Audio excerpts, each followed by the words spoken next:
Assalamualaikum warahmatullahi wabarakatuh. Nah, hari ini saya akan menyampaikan kelanjutan materi dari mata pelajaran perbankan dasar.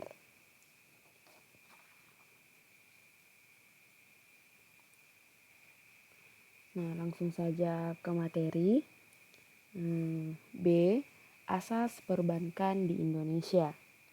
Asas perbankan diperoleh dari nilai-nilai filosofi masyarakat Indonesia. Tujuan asas perbankan adalah menciptakan sistem perbankan yang sehat. Asas perbankan di Indonesia terdiri atas 4 jenis, yaitu yang pertama A. Asas demokrasi ekonomi. Asas demokrasi ekonomi memiliki peran yang penting dalam kegiatan perbankan di Indonesia. Usaha perbankan diarahkan untuk melaksanakan prinsip-prinsip yang terkandung dalam demokrasi ekonomi yang berdasarkan Pancasila dan Undang-Undang Dasar 1945. Kemudian yang B, asas kepercayaan. Nah, asas kepercayaan di sini maksudnya ialah asas yang menyatakan bahwa usaha bank dilandasi oleh hubungan kepercayaan antara bank dan nasabahnya. Bank bekerja dengan dana dari masyarakat yang disimpan padanya dengan asas kepercayaan. Oleh karena itu, setiap bank perlu terus menjaga tingkat kesehatannya dengan tetap memelihara dan mempertahankan kepercayaan masyarakat kepadanya.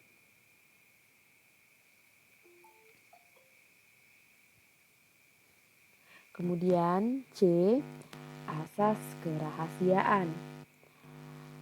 Di sini asas kerahasiaan adalah asas yang mengharuskan atau mewajibkan bank merahasiakan segala sesuatu yang berhubungan dengan keuangan dan lain-lain dari nasabah yang menurut kelaziman dunia bank wajib dirahasiakan.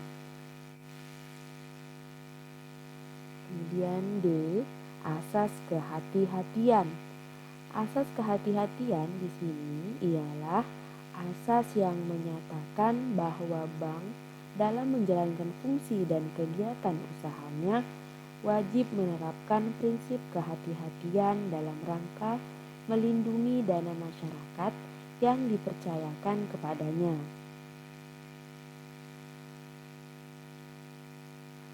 Kemudian C, rahasia bank.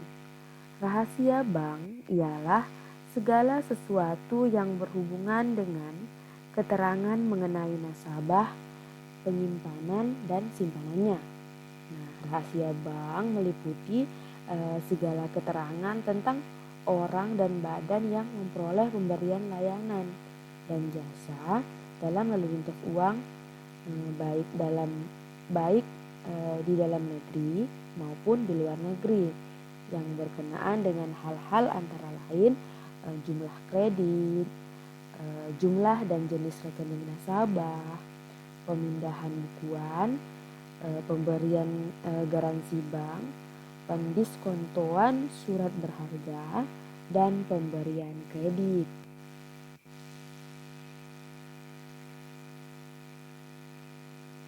Nah, di sini juga terdapat yang pertama sifat rahasia bank. Nah, ada 2 teori rahasia bank. Kedua teori ini yaitu yang pertama teori mutlak. Nah, di teori mutlak ini maksudnya semua keterangan mengenai nasabah dan keuangannya yang tercatat di bank wajib dirahasiakan tanpa pengecualian dan pembatasan. Nah, dengan alasan apapun dan oleh siapapun kerahasiaan mengenai nasabah dan keuangannya tidak boleh dibuka atau diungkapkan. Yang B, teori relatif. Nah, di sini berbeda dengan teori mutlak, teori relatif ini semua keterangan mengenai nasabah dan keuangannya yang tercatat di bank wajib dirahasiakan kecuali bila ada alasan yang dapat dibenarkan oleh undang-undang. Rahasia bank mengenai keuangan nasabah yang bersangkutan boleh dibuka atau diungkap kepada pejabat yang berwenang. Nah, jadi beda antara mutlak dan relatif ini, kalau mutlak rahasianya tidak boleh sama sekali diungkapkan dengan alasan apapun. Nah, sedangkan kalau relatif boleh diungkapkan tapi dengan alasan yang kuat, yang kukuh. Misal eh, uh, misal pegawai kepolisian atau badan hukum negara ingin memeriksa keuangan salah satu narapidana misalnya. Jadi teori relatif itu jadi jadi berlaku. Nah, itu namanya teori relatif dan teori mutlak. Kemudian 2, kewajiban menjaga rahasia. Nah, jadi bank wajib menjamin keamanan nasabahnya.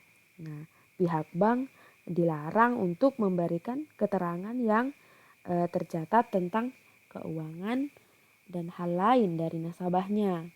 Nah, bank juga harus menjaga rahasia tentang keadaan keuangan dari nasabah. Nah, tapi rahasia bank itu akan gugur apabila mengalami kondisi sebagai berikut. Yang pertama, pimpinan Bank Indonesia atas Menteri Keuangan berwenang memberi perintah tertulis kepada bank agar memberikan keterangan dan memperlihatkan bukti keuangan nasabah penyimpanan tertentu kepada pejabat pajak. Nah, jadi pejabat pajak itu memerlukan memerlukan kondisi keuangan nasabah.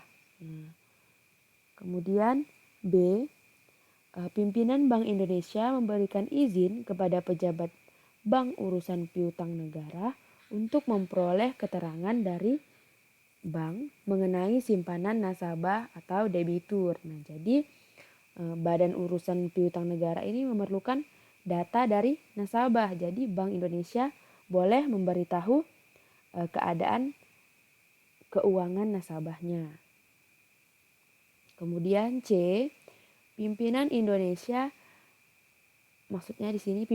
Indonesia dapat memberikan izin kepada polisi, jaksa, dan hakim untuk memperoleh keterangan dari bank untuk kepentingan peradilan dan perkara pidana. Nah, seperti dicontohkan tadi, jadi rahasia ini bisa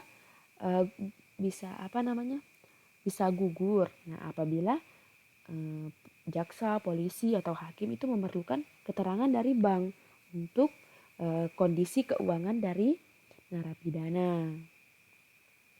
Kemudian yang D, direksi bank dapat memberitahukan keadaan keuangan nasabahnya kepada bank lain dalam rangka tukar-menukar informasi antar bank. Nah, jadi rahasia bank ini bisa gugur apabila direksi antar bank itu melakukan tukar-menukar informasi keuangan nasabah. Kemudian 3, pembinaan dan pengawasan bank. Nah, jadi pembinaan dan pengawasan bank terhadap segala aktivitas dunia perbankan di Indonesia ini dilakukan oleh Bank Indonesia agar dunia perbankan dapat berjalan sesuai dengan peraturan yang telah ditetapkan. Nah, apabila Bank Indonesia menilai bank mengalami kesulitan dan membahayakan kelangsungan hidupnya, Bank Indonesia dapat melakukan beberapa tindakan seperti berikut. Yang pertama, pemegang saham menambah modal. Yang kedua, pemegang saham mengganti dewan komisaris atau direksi bank. Yang ketiga, melakukan merger atau konsolidasi dengan bank lain. Yang keempat, bank dijual kepada pembeli yang bersedia mengambil alih seluruh kewajiban. Yang kelima, bank menyerahkan pengelolaan seluruh atau sebagian kegiatan bank kepada pihak lain. Nah, yang keenam, bank menjual seluruh atau sebagian harta dan atau kewajiban kepada bank atau pihak lain. Nah, itulah tadi materi ketiga untuk mata pelajaran praktikum untuk mata pelajaran perbankan dasar. Nah, adapun tugas untuk materi ketiga kali ini yaitu tuliskan hasil pengamatan Anda setelah menonton video ini di buku catatan dengan sebaik mungkin. Jadi cukup diamati dan dicatat video ini. Nah, terima kasih atas kerjasamanya.